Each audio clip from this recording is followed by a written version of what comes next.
Okay, Monarchs, pay attention to what's being said in this video and the next video pertaining to what happened to Charlie Kirk. Listen to what Dabu 7 is saying, and then listen to what Alex Jones them is talking about in the next video clip, because this man in the sunglasses right here is in both clips. Pay attention.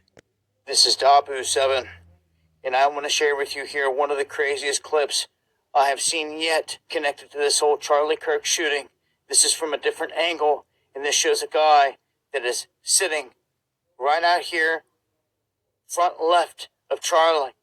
And the second that Charlie shot, this guy does something super suspicious, and some are claiming he has something in his hand. Some speculate a hand pistol, a handheld palm pistol that is squeezed, and he is one of the closest people to Charlie with no one in between. Whatever he's doing, it is super suspect, and it's at the exact moment.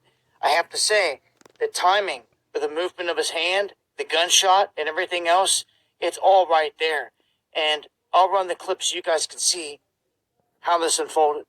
How many mass shooters there have been in America over the last 10 years? Counting or not counting gang violence? Great. Counting gang violence? Great. Counting gang violence? Great. So do you now see what I'm talking about? What is this sticking out from between his fingers right here? And he squeezes something. Looking right at him, the closest person to Charlie on the same side he was hit. Regardless if this was what shot the shot or not, this guy did something. The timing is crazy. And my question is, could this have been a device to make that sound? Not the gunshot, but to make the sound of a gunshot. Okay, and the reason why I say that is because of what's in this next clip. Let's go to the next clip. Okay, so this is from the Jimmy Dore show, and they are playing a clip from the Alex Jones show about there being no blood on the hands of the people that were treating Charlie Kirk.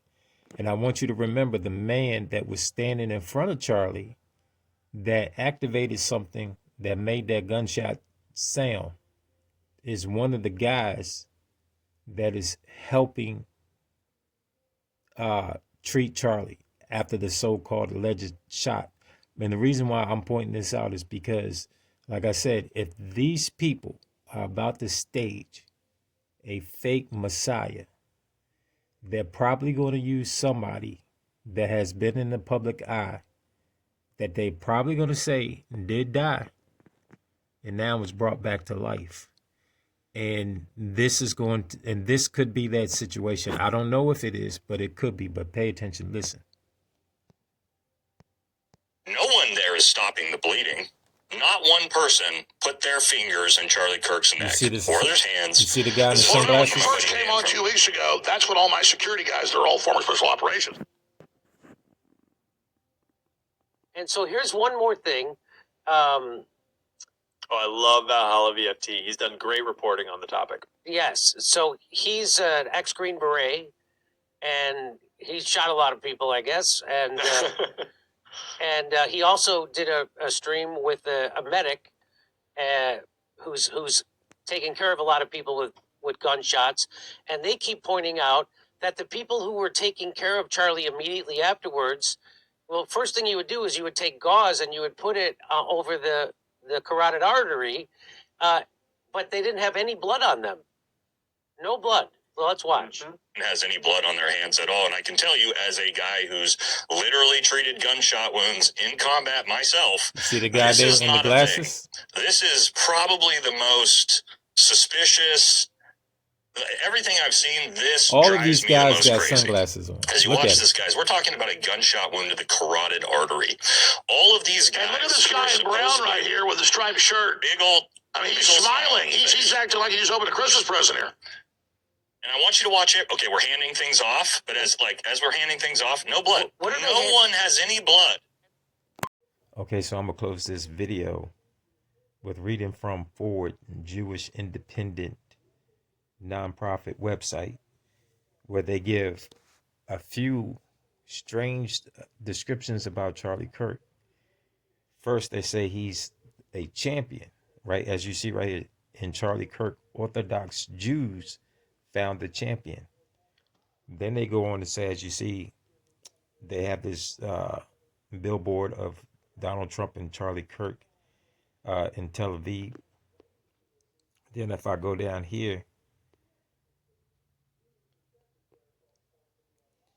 it's going to say that they are treating Charlie Kirk like a deceased rabbi. Could Charlie Kirk have been a secret rabbi who was posing as a Christian? But let's go on down. Here's the kicker. One of the rabbis say that Charlie Kirk is the Abraham of our time, right? And so they're comparing him to Abraham. And they do this all the way down through this article. And the reason why I'm pointing this out is because if they are going to fake a Messiah, right, they have to use a young man. And Charlie Kirk was very knowledgeable about the scriptures. He was very smart about the scriptures. He was very smart about history. He was just a very intelligent young person in general. And they would have to use someone like that in order to present a Messiah to the world. Even though they have this other guy, Yanuka, who they are saying is the Messiah, but not on this scale. They couldn't use that guy on the scale of what they could use a so-called resurrected Charlie Kirk. And I'm just saying, I'm not saying it's going to be Charlie Kirk, but as sooner or later, they're going to have to present somebody. And it seems like time is running out, because as they have Three-Eye Atlas so-called pulling into station, they're going to have to do something between now and the time so-called Three-Eyed Atlas passed by the earth. They're going to have to pull something off. They're going to have to use all of these things to their advantage.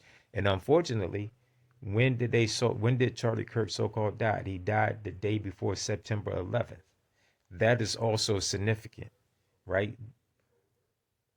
So I'm just throwing that out there. If y'all have y'all opinions, like, subscribe, and leave a comment down in the comment section, because we are in the time of the end, and we're going to have to evaluate a lot of stuff.